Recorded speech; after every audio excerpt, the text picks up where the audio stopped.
I keep talking about this whole debacle of we've had games on weaker consoles run fine in the past. It's just a issue of optimization. But if that's what everybody wants to go with, this game is not even that graphically intense, but this happens.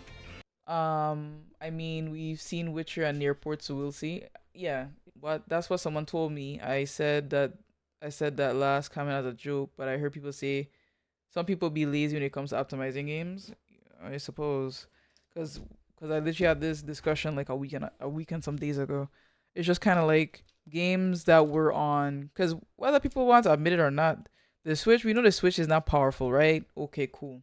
But we have games because the Switch is as powerful as a Wii U and a PlayStation 3. Because if they're saying that the Switch 2, hypothetically of course, is as strong as a PlayStation 4 Pro or a PlayStation 4, whatever the case may be, how strong is the Switch? That's the question you gotta ask yourself. How strong is the Switch right now in its current form? Obviously, as strong as PlayStation 3 and Xbox 360 around that era, whatever. It's not stronger than a Wii U, because the Wii U we thought that was gonna be like the Switch, but it's not. It wasn't. It's a home console.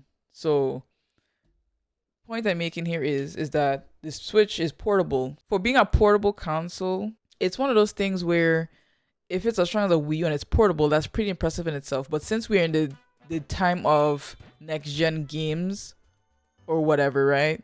We're in the time of 4K gaming and 120 frames and all that stuff, so it's not even impressive anymore. You see what I'm saying? Because the Switch is running off 2013 hardware opposed to the PlayStation 5 and Xbox, whatever number or letter it is.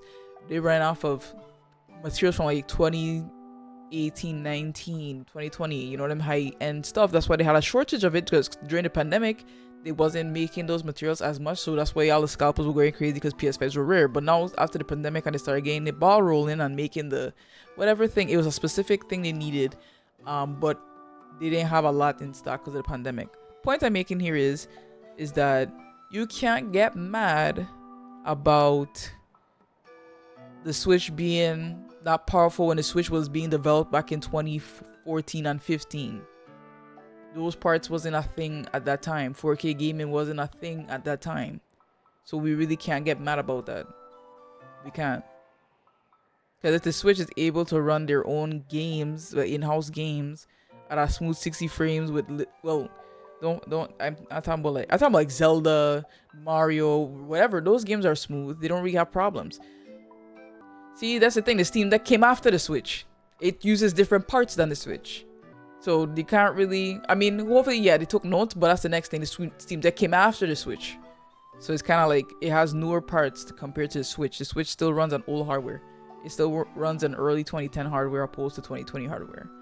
Yeah, the Switch is impressive. Like, I was impressed when I was able to play video games no stutter and looked good portability. Same with Persona 5. Yes, but when it comes to optimization for the new games, such as like Mortal Kombat like 1, that shit was a dumb for $70. I knew that was gonna be a bad idea. I was like, nah. Ed Boon, whoever made that price of a Switch smoking, and look how ugly that shit was. They're not optimizing the games. Even PC have the issue, but then again, our PCs are different, so you have different issues for each PC or whatever the case is. I don't care about 4K stuff, 120 frames, because I can't even tell from 1080 to 4K. I respect that. And for me, I'm mad at Game Freak because we've had this Switch for almost like in 3 years. It's gonna be 10 years since the Switch been out, and these still can't get Pokemon right. Still can't. The Pokemon Let's Go Eevee and stuff run fine, run perfectly fine, no problems, no problems. But God forbid, fucking Legends Arceus, Scarlet and Violet look poop with this frame rate, man. They need to get their act together. Like, they're still stuck in not 3DS, but the DS era. Like, bitch, 3DS era been gone for almost 10 years now. Get your act together. It's a game. Yeah, that's my complaint with them, is that they just not doing their part to fucking learn the Switch hardware as good as they should. Personally, because some fucking adding up. Either that or they're not getting enough time to develop games, and something needs to give, because that shit's terrible. Because Pokemon is, like a big Nintendo IP or whatever, and they got games with frame rates like this. Like, it don't make no sense. It is very, very like frustrating, because as a fan personally, I will say, and this is a fact, without the Switch there would be no Steam Deck. I mean,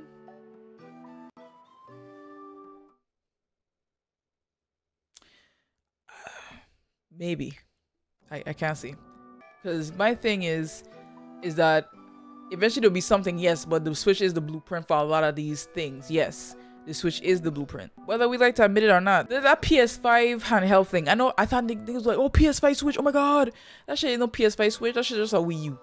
That's literally like damn near. It's, you have to have a PS5 already and have internet and be in the same house as a PS5 to play it. It's literally a Wii U gamepad, and that shit pissed niggas off. They were like, bro, I think it's a Switch. Nope. I think handheld gaming, well, except like Steam Deck or whatever, Nintendo is very good at the portable gaming thing. But the point I'm making is that the Switch is the Switch, and people just don't optimize things properly for the Switch right away. The Switch is an afterthought. It's not a priority, so that's why shit look ugly.